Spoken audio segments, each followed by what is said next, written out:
So let's dig into that, where we embrace the mess, indulge the subversive, celebrate the struggle, and shake our shame. This is a call to connect. It's permission to be vulnerable, curious, and human. Thank you so much for being with We gotta with stop us with here the- today. We gotta stop with the Seinfeld references. I know. Hello. We're gonna get in trouble. Hello. That voice you hear, I am with my goofy-footed trailblazer, the wisdom to my wit, the giggle in my gusto. It's the lyrical wind whipper, JTC. I love it. You're welcome. Also, just to clarify, goofy-footed on a skateboard and snowboard. That's what she means. Yeah, he doesn't have a weird foot, My feet are good. but that's what it's called. My feet are good. And the person who just did that intro for me, of course, she is the master of positive spin. She can grin through a loss and make it a win.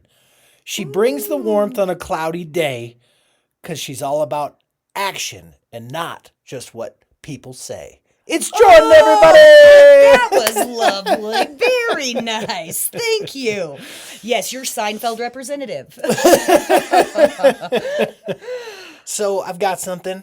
Great. There I love is a lot of change going on a massive In the scale world? in the world. Yes. And in our intro, often we reference how we want to change the world. And I just want to take a step back real quick. And so people realize, like, we know that this podcast, maybe it has the possibility of changing your world. And that's what we mean by that. And so I want to... nugget. Exactly. I want to take the concept of change. I love that we're changing worlds. I'm like, if I could change someone's drive to work, that's Exactly. making me feel pretty good. If I can give you a nugget of hope. That's exactly what I'm talking about. But I think we all feel that, like, drop in our stomach, the uncomfortableness that comes with change of any kind.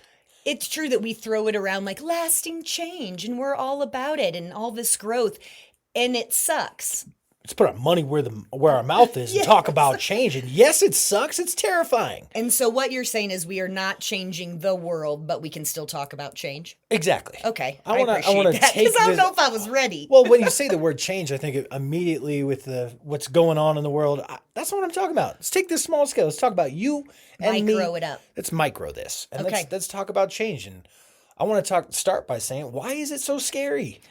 I hate change so much. I love always that you have. brought it up where, on the scale of change adverse, the risk adverse, I do think that I'm probably a little more change savvy, roll with it. Well, than yeah.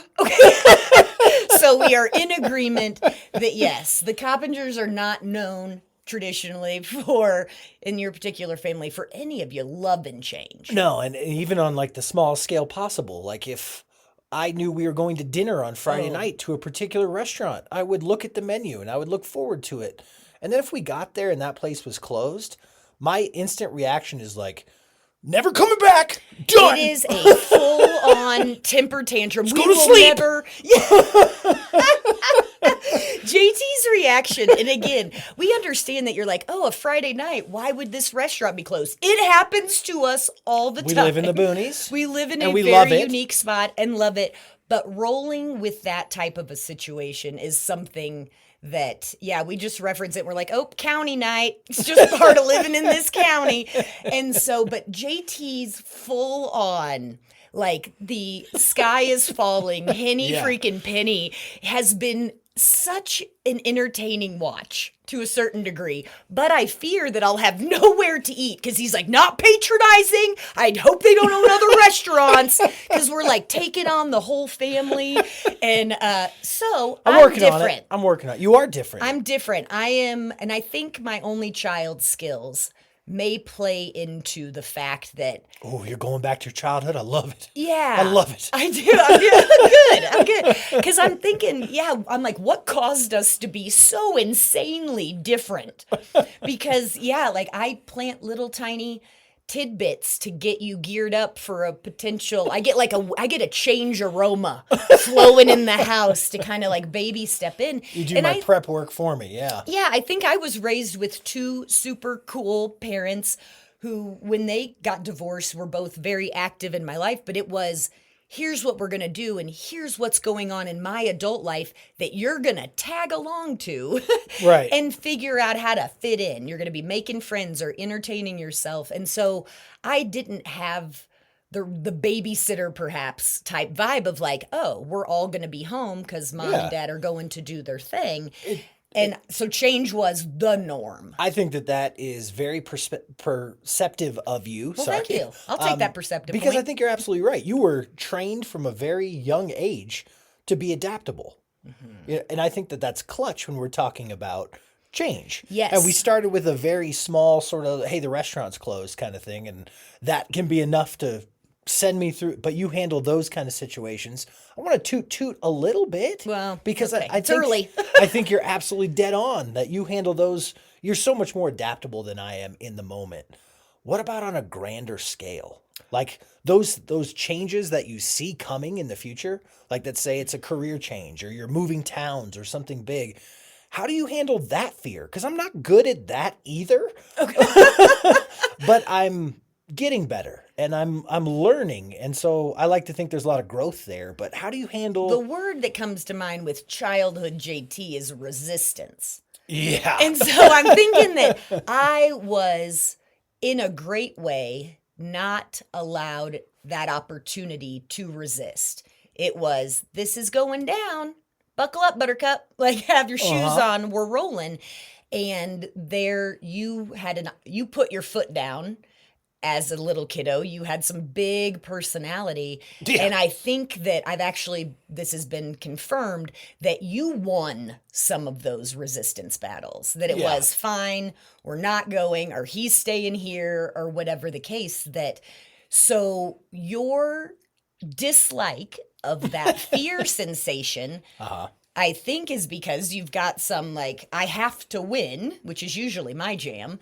And so even if it is way out on the horizon, you are just swimming in that fear of, how can I make this different, deny it, win it? Where I'm going, I'm going to have to accept that shit is what it is because this is what we're doing. And so I don't have as much resistance, which I think is the hardest part. Well, I think we all feel that natural resistance. Like, it's, Oh, of course. This is something we But all deal with. I've been trained in the, like, tightening that time up where it's like, oh, I hate this. This is so bad and ick and not my idea. And I had to train myself on, how can I make this situation work for me? Like, how can I turn this into a little spin? And I think that takes some cool parenting and some innovative brainstorming as a kiddo.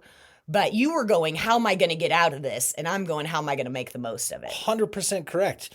And you're blowing my mind a little bit right now. It's rare. It's rare well, now. I really think when we're talking about change on any scale, it really does come down to, can you accept this?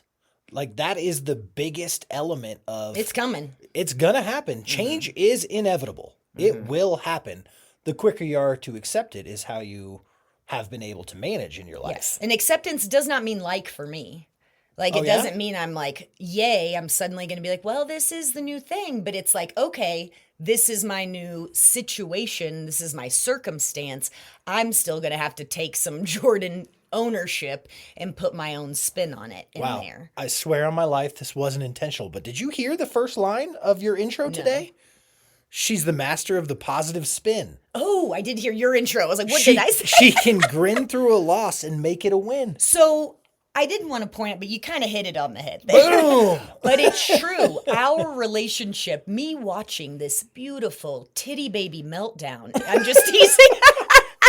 But watching his spirit get crushed when I'm going like, that doesn't even register for me. I'm like, oh shit, next plan is kind of my mode. And so to be able to have the Looks like we're opportunity. eating Italian. Yeah, but like if it is restaurant closed, to use that example, truly my honey here is, let's go to bed. Let's end the madness and disappointment, and we're just gonna Start fresh tomorrow. Yeah, we're gonna lash out about this restaurant and all the idiots that work there or don't work there. And then after the lashing is done, then we're gonna sleep it off and magically the world is going to be as it is the next day, full of change, Yeah. full of change on its own. Well, and I see 85 options. Yes. I'm thinking from bed picnic to any other restaurant. To literally, I can even try my best to stay in the wheelhouse of cuisine type. And so I make a party, and that is really true that I have been, I think, I'll ask you, have I been beneficial in your approach to massively, unexpected change? Massively, because right now we're talking about something so small scale as a restaurant. Kind of ridiculous, titty baby, deserving. Yeah. No, loving, but we're using an example. But let's take that up a notch to like a bigger thing. I do the same actions in major, let's say in major elements of my life. Let's say there's a career change. And so you know it's coming. Like, Yeah, let's say, the company's closing or something along those lines. If one day I could love my boss and then I learn that my job's going away, I'm going to demonize that dude, and it's going to be so instantaneously where it's like, oh, Brad is the nicest. I'm so lucky to work for this guy. And then in 24 hours, I'm like, Brad is such an asshole. As a That's partner, like my go-to because it makes me feel better. it is a coping mechanism, and boy, is it a trip to try to track. Because in that moment, you're like, oh, the Brad we love, the Brad I literally wrote a card to his wife yesterday. Like, what is happening? And it's true, and I think that's an excellent point, because that fear, of course, we lash out. Like, that is our just teeny tiny baby response inside that's like, not good. Like the shame and guilt, like it all gets tied up in their frustration, and it comes out like a little, so that doesn't go away. But I think the honing of how you feel about that, but you looking ahead to the demonizing of Brad, where I see that is, oh man, I got 6 months to look for a new gig. Wow. And Brad's going to write me a great recommendation because I haven't cursed at him. I don't do things like that. And so it does suck, and you have to go through, like, what are we going to do in financial crisis? Like, there's so much, like, it is that stress, Yeah, glommed up in there. You're gonna feel the effects. Your stomach's gonna drop. Your mouth's gonna go dry. The fear sets in when change is approaching. How do we prepare? Yeah. It's inevitable. What are we gonna do when we're facing a big challenge ahead of us and we see it coming? How do we make sure that we're prepped? In lieu of lashing out to those around you. Exactly. I'm trying to get more on your level here because our seats are, this sort of feels like the hot seat a little bit here because this is an area where I've always struggled. You know what I mean? This is not, I don't like change and I avoid it at all costs. Like I would rather stay in my comfort zone. And so what do you do when you know it's coming? It's very cozy there. And again, I think it was like trial by fire. But I think about a beautiful familial example when your sister, who might be the most perhaps open to change, she and I might communicate in code about it sometimes, but she made a dramatic, still marrying the same man, but she went from the full party and the weekend and all the things and the matching dresses to quick on the beach elope. And that was going to be lots of plans were happening, big change of much less planning. And she called your mom and gave her this information, this scenario, and said, here's my decision, and said, I'm turning off my phone and getting on this airplane. We'll talk in 3 hours. That was a great approach. Yes. In that family. Because what was your mom's, do you think, if you had, like... She called me right away. That sounds right. And she said, this is insane. Your sister's going to get married in like a week and a half. I loved it. Here. And it was startling. It was shocking. It brought up that fear of, wow, things are changing and they're changing fast. And that 3 hours of her phone off was enough time for us to accept it. By the time she landed, we were all like, hey, this is a pretty good plan. I could see how this works. I give myself an immense amount of credit. So, because my thought was, A1, you're going budget moment. This already sounds cheaper. And then the weekend and the lodging and the thing, this was a simplification going to a beautiful spot that is sentimental to all involved, It was a great plan. I smelled it immediately and was able to translate. And then Sister lands and everybody, and we are pumped. And it's no joke. JT's mom made gorgeous cocktail napkins. This wedding was planned in less than a week and a half. And it was perfect. And so that changed to watch the two of you go, oh no, this is such a momentous occasion. How dare you rock the boat? And on every level, it turned out to be such a wonderful choice, So a change in the moment. The takeaway from that real example is there was time to get on board before the change happened. So there was time for that acceptance that we've talked about. The quicker you can accept it, the better you can make sure the outcomes are positive, right? Because she wasn't asking for anyone's opinion. No, she was not. She was telling us what was happening. She was notifying us of a change. Huh. Interesting. Yeah. And so, again, going back to sucky Brad that's going to close up shop. And so, again, let's flip that on its head. Okay. Let's pretend that you kind of dislike Brad. And your disdain for Brad is shoved, you talk about it around the dinner table, colleagues, you have some whispers. But you're like, my paycheck's great, my benefit's great, my best bud works here. So, but Brad sucks, and you've been, and then you find out this fantasizing. You're fantasizing about I gotta quitting. get the hell out of this spot. Yeah. But you have these little tiny reasons that you deal with. You put up with this awfulness. So the change comes that this is going to come to an end. Your misery has an end date. How do you handle that? I still freak out. Yes, that's normal. I think that's exactly. But I'm dead serious. Like, even if what you wanted.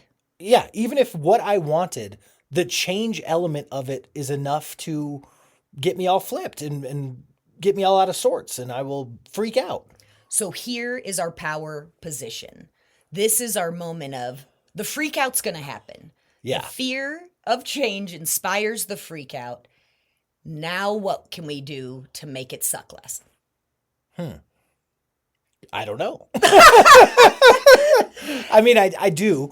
I know what I know what an expert would say, but I'm more curious. What do I do versus what an expert exactly. would say? I know, but the way that I physically handle it. But I know that the answers to that question are that you have to have an extreme awareness of your emotions.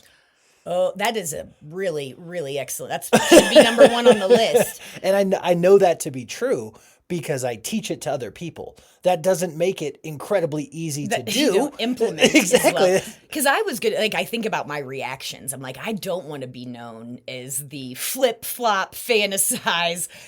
I want to present in a way that looks like, oh, I can handle that, even though I'm losing it like a normal person on the inside. And so... Yeah, and so... that fear that comes with this change and fear is the root that I really sort of say when I'm facing a change, fear's the first thing, but it leads to a lot of other emotions, anger, frustration, things like that. And if I can understand that those emotions inside of me are something that I have control over, that I can actually dictate. I've always thought about this in other elements of my life, not change, because change is really hard for me, but fear is a powerful, powerful tool if you can learn how to use it the right way. I love that because I agree that being able to harness, identify, name your emotions. I love that you say you're kind of in control of those where I feel that they happen upon me and I'm lucky if I can give them a name tag. Exactly. The control that you have over your emotions is being able to label them and understand what they're doing to your body physically. Mm-hmm. That's what I mean by controlling your emotions, not whether you feel them or not. Being aware that they exist and understanding how they affect you. Because once you have that understanding, when you're looking at that change out there, or when I'm looking at that change out there and I feel that fear, if I can be conscious of how I'm feeling and how it affects my body, I can then dictate, am I going down a negative path and am I going to demonize my boss, or am I going to try to find a positive outlet for this? Because maybe I'm reading too much in it, would you say that you are told information and then your energy is going to come out. Right. In some way. Like your fear, like that. You're going to have a reaction. You are going to have an emotional or physical, shit's going to go down. Yes. And so you think that is then energy that you can train yourself perhaps to pick a path. Exactly correct. Okay, I like it. But you mentioned the second part. Oh, There's a step 1 and there's a step 2. This is what I yes, would coach someone going through what I struggle with. See? Not dealing with change. And what I would say is the second step is you have to get that muscle memory of being outside of your comfort zone. It's true that practice, and that seems It like is practice. a cliche thing, but the littlest tweak you can make on your comfort zone on a day-to-day basis does.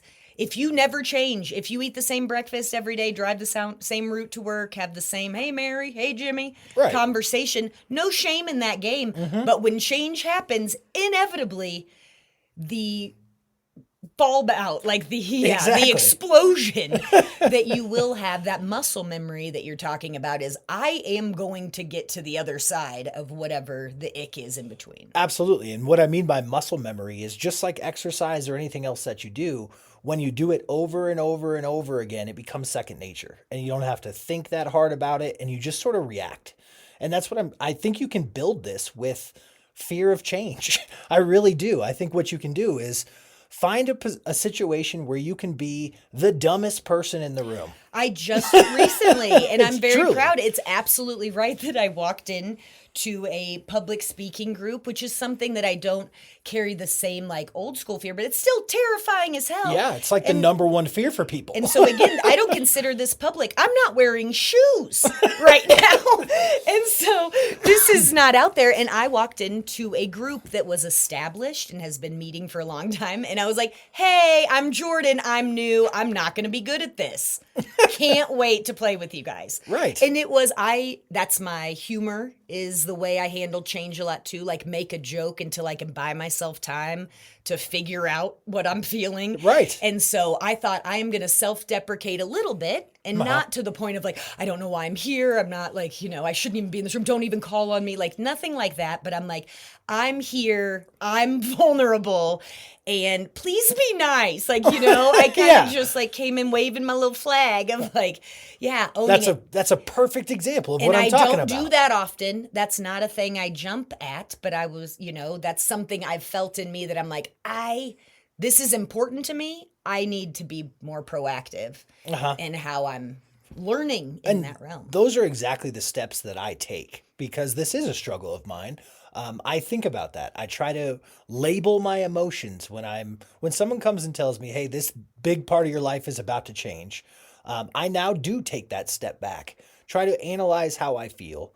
And then I am trying to be more active about putting myself in situations that make me intentionally uncomfortable, to gain that muscle memory, because you do it more than me. And it's probably why you're better in this change sort of idea than I am. And I would like to find more avenues to do that in my life. This episode of Let's Dig Into That is brought to you by... Get this. If you're ready to tiptoe into your emotions and take advantage of the power available to those who can put words to how they feel, download Instant Awe, the app guaranteed to open your mind and ultimately change your life, whether you like it or not. Awe, that feeling we get in the presence of something vast, the awe that challenges our understanding of the world.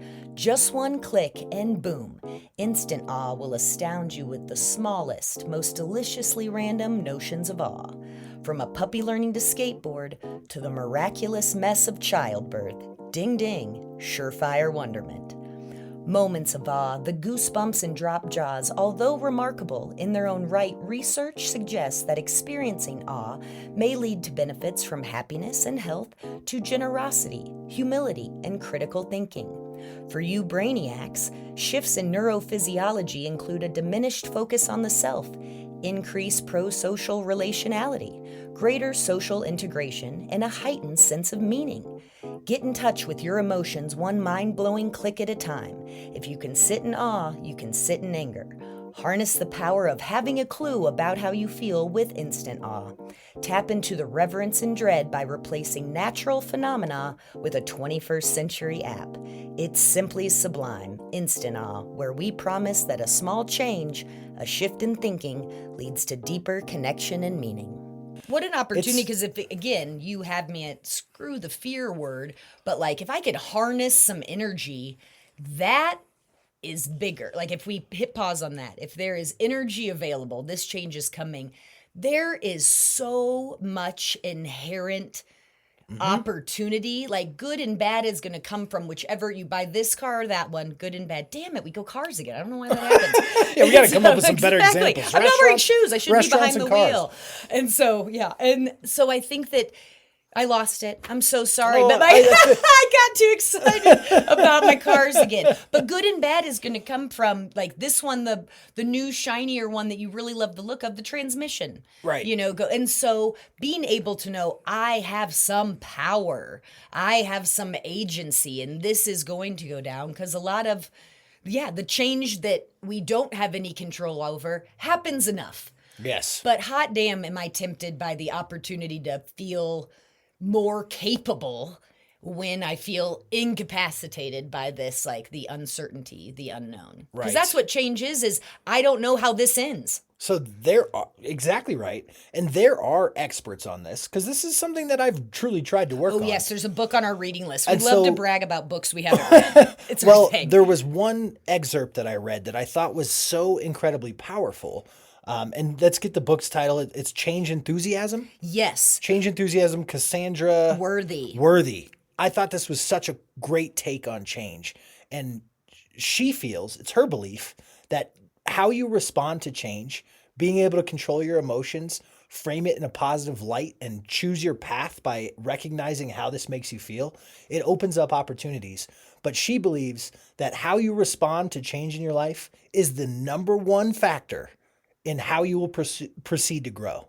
That it is like Your the number potential one growth. thing for your potential growth moving How forward. you handle Respond and handle change. I think, that stomach dropping fear moment, what you do there. Right. Crazy. So again, fantastic human being, fascinated. Book is on order as usual. But the full title, Change Enthusiasm, which I thought, I'm like, well, they high. Like, that's not a thing. I'm like, I can turn things into a grin, but that's a stretch. But the subtitle How to Harness the Power of Emotions for Leadership and Success. All about that. Absolutely. How to harness the power of your emotions.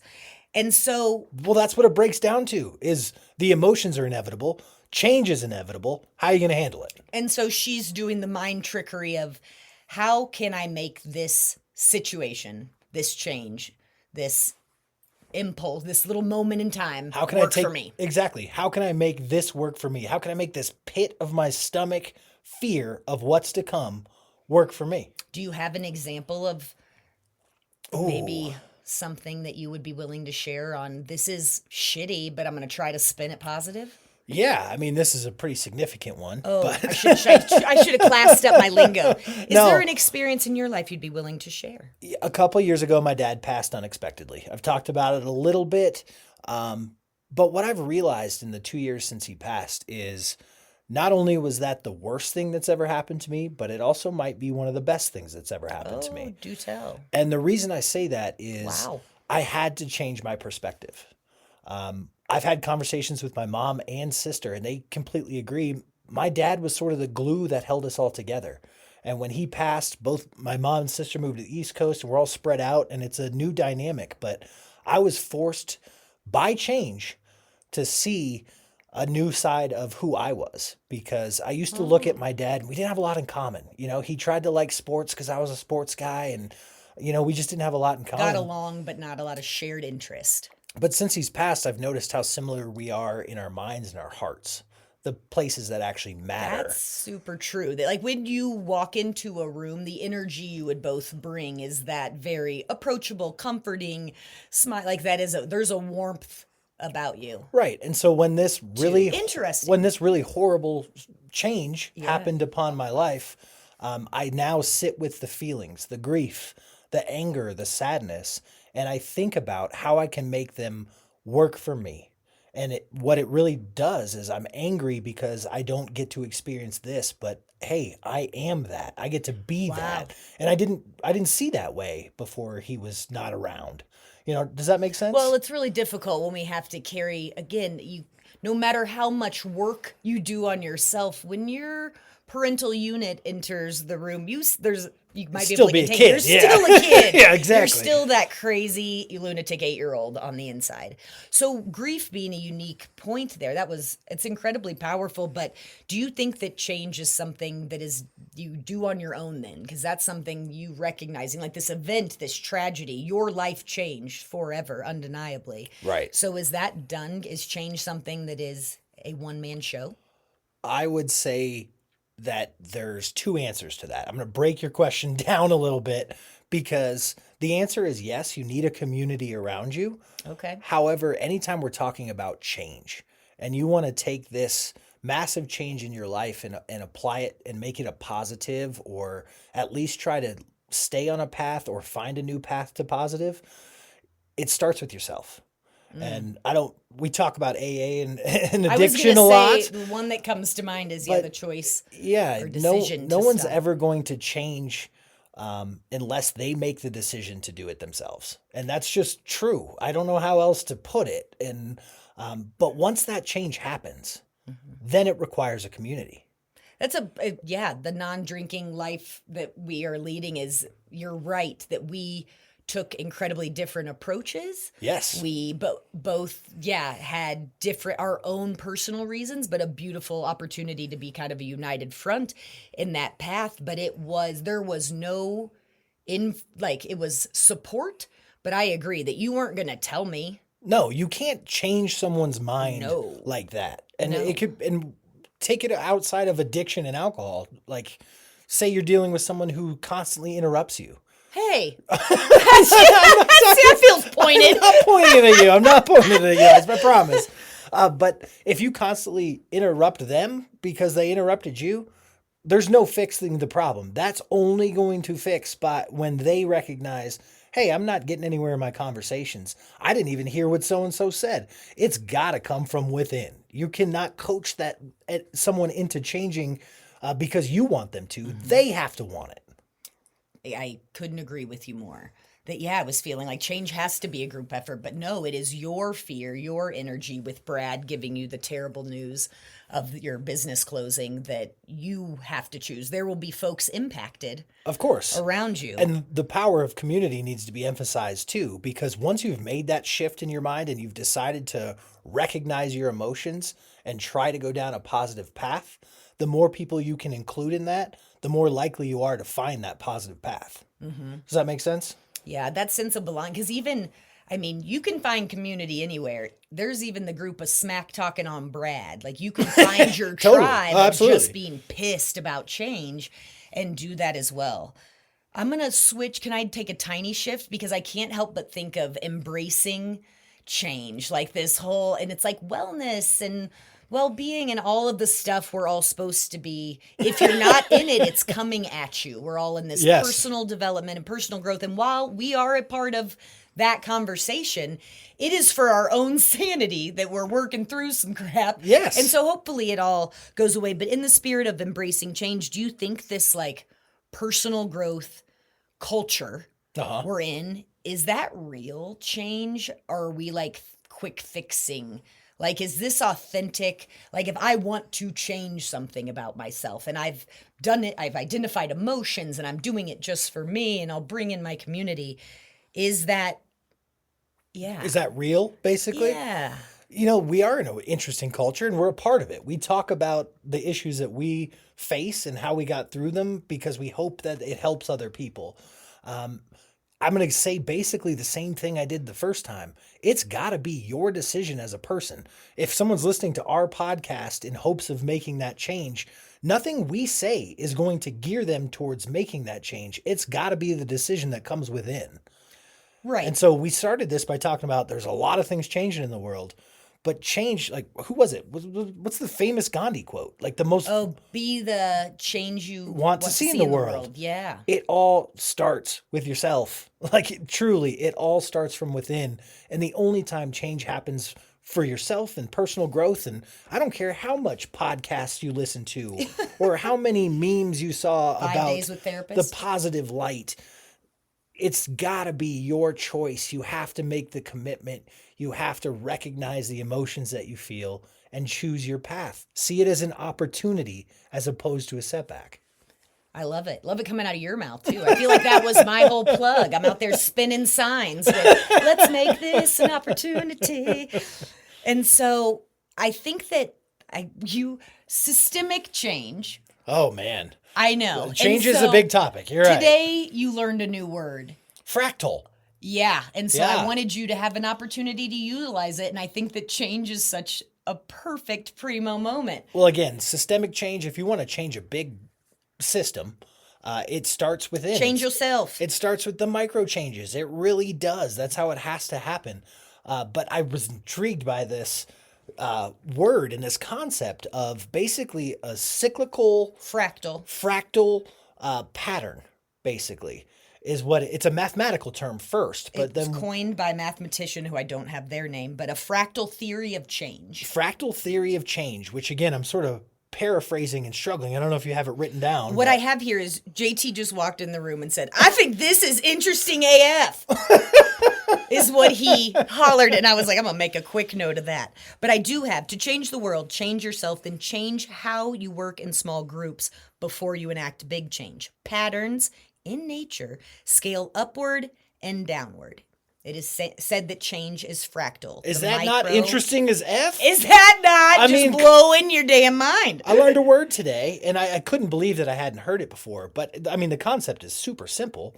Start with yourself, work to a larger situation. You got to build is basically what it's saying. And they use pattern for what we're kind of utilizing energy. Right. That will flow, and then you have that. I'm a Fibonacci freak. How did I not know fractal? It was a new word for me, too.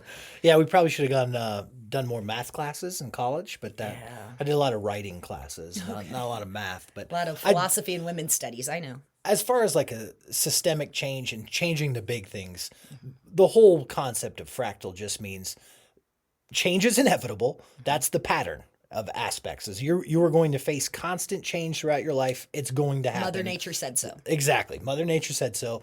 That's the pattern that we're talking about. If you can change within yourself, then you can change within a group, then you can change within whatever. Mm-hmm. You know, I'm trying not to say the word government because that's well done. went ahead and did it, but nailed it. Whatever you're trying to change on a bigger scale, it's got to start from the bottom up, and that's sort of what fractal. I love it. Yeah, I thought it was really interesting. The vocab.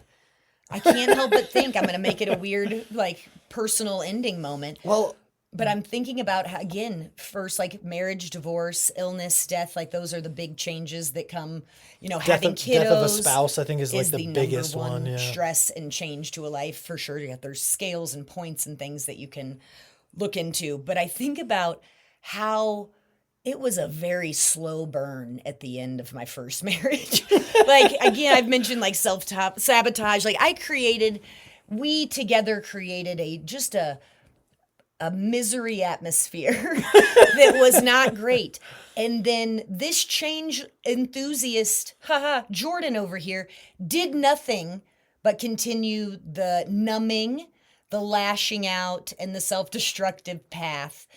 And then when my partner said, hey, game over, why was I not brave enough to, like, we both knew, what took so long? Is that like hope? This is probably for another time, but I'm fascinated. And it encourages me to want to take stock of why I'm continuing to put up, like. We as people are truly programmed to find the easiest way. Yep.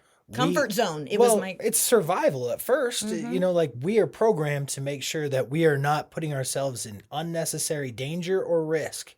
And so what I would say to you is that fear was strong. The fear was so strong. That fear is so strong. And then you can fall back on the justifications. And sometimes it's easier to be in a place where you can demonize and point fingers and talk to yourself in your head and get in those really negative headspaces. And to be honest, it's a temporary fix. It makes you feel better in the moment to have your little titty baby. Right. It does. It really does. You're like, oh, well, my solution to that problem was to have a tantrum, and now I feel better. And so a lot of times we can get stuck in that pattern as well, where it's the fear becomes overwhelming. It's kind of like what we talked about with chores, where you're like, oh my gosh, we got a landscape outside, and you were currently mopping the floor, and now you did none of it. That's kind of how I would look at that. Is it's almost like a crippling feeling, and you get stuck in the patterns that fix the problem right away, but don't fix it long term.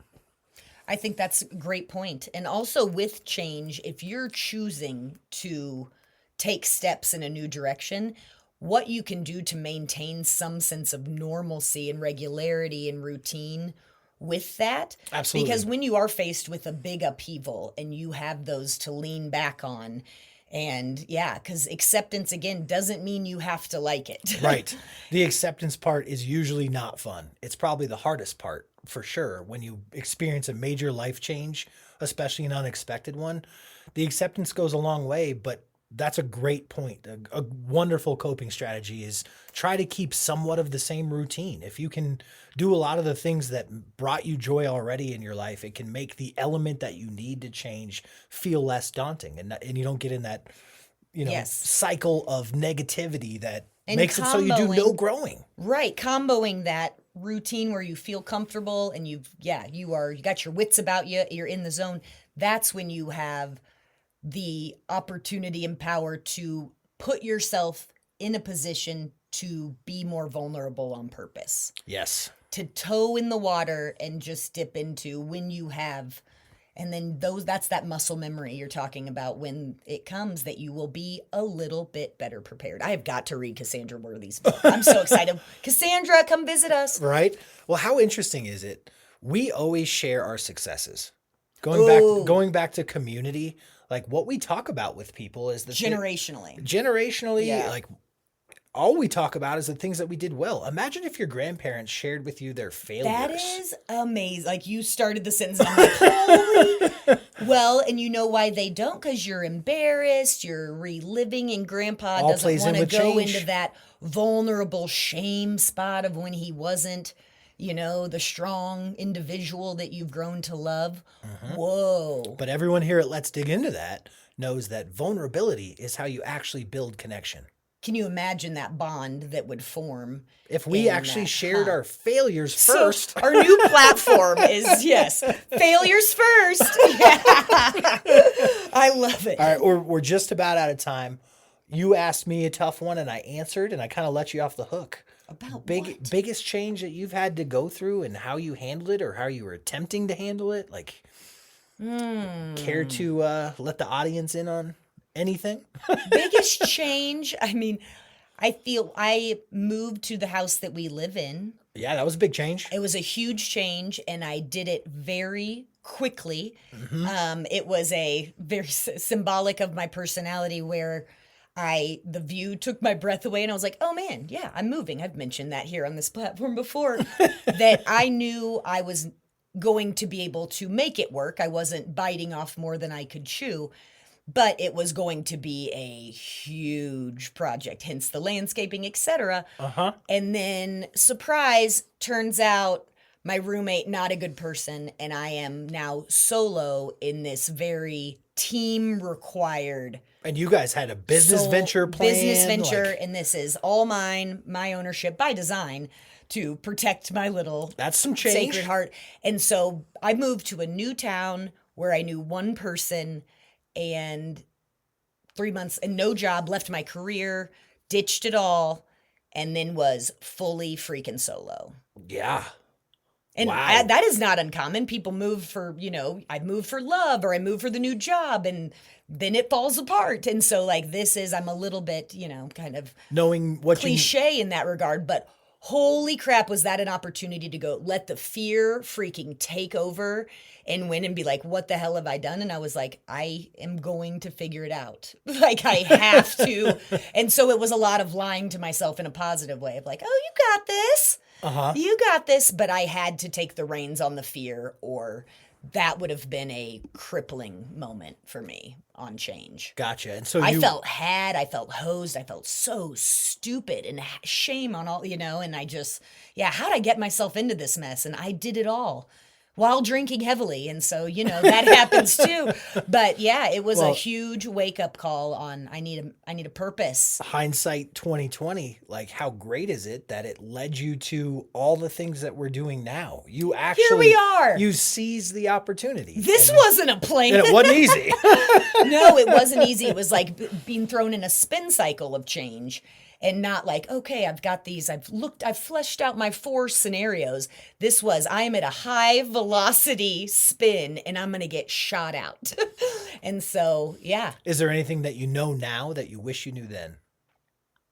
I think I really would have benefited from taking the time to articulate and figure out with myself what those emotions were. That self-awareness is still and will forever be. It's 'Cause hard. It's I not an changed easy my thing. mind a lot too. Self-awareness. I mean, 3 hours later, I'm a new woman, reinvented myself. Just take a nap. And so had I been able to say, okay, am I most fearful of my image in this community is best laid plans and total failure? Am I most scared of a financial burden? Am I most scared of, but it was a lot of what was, oh my God, how will I ever save face? Been, holy crap, I have the most incredible opportunity to kind of decide what I want. This house was built for a writer. Is Yeah. sort of what you honed in on. When I saw the view the first time, I was like, I'm gonna write a book in this house. Is what I said out loud. Right. And so, yeah. Wow. It's a Thank you big for one. sharing. Whew. This has And- been exciting. And well done. Thank you. Yeah. Well done for you too. You have come a long way that I hope that you're reading my face and he's like, she's not freaking out. Things will be all right. But you have come a long way. Yeah, I don't think that I freak out quite as And much I love your anymore. meltdowns. And it's the little ones that get me. The little ones are a hoot. Crisis situation, I got it on lock. Restaurants closed. I'm a titty baby. That's true. If you cancel a flight and we have to suddenly rent a car and drive 6 states, JT and I are traditionally way okay. Yeah. But if the restaurant is closed, And so that's my opportunity to build the muscle memory. That's right. That's what I'm saying is like I got to use those opportunities and build the muscle memory so I'm better suited to handle the change in my life. and then again, That's my takeaway from this enthusiast. conversation. She did not title a book, our friend Cassandra Worthy, Change Master, Change Guru, Change Junk. It is enthusiast. Like this is hard work and totally worth it. Right. The way you respond to change, according to that book, is the number one factor that determines how you will grow as a person. Your potential is tied up Yes. in how you handle change. Wow. Whew! Good stuff, Doozy. baby. Good Doozy. stuff, baby. Well, thank you so much for being with us. Please keep the question and inquiries coming. You guys have inspired such dynamic, thought-provoking, silly conversations. We truly are honored. Means the world to us, truly does. Thank you. Well, I am Jordan. And I'm JT. Until next time. Be brave, beautiful friends.